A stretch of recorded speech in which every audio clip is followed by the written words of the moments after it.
Hi guys, আমি পায়েল। তো চলো তোমাদের নিয়ে যাই পুজোর পর আমরা কি করলাম। তো গণেশ পুজো শেষ করে আমরা গিয়েছিলাম 24/7-এ মাম্মামের জন্য কিছু গিফট কিনতে। তারপরে গিফট কিনে চলে গেলাম সন্দেশে।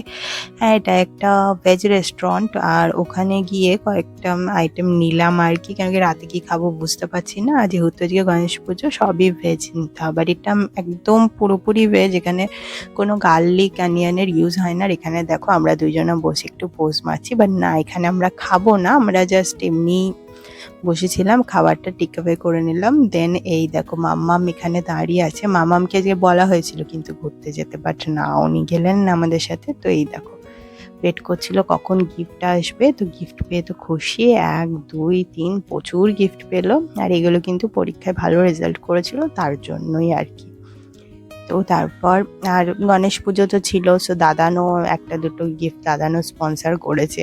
আর এখানে দেখো দিদি বসে বসে দেখছে যে বোনু কতগুলো গিফট পাচ্ছে।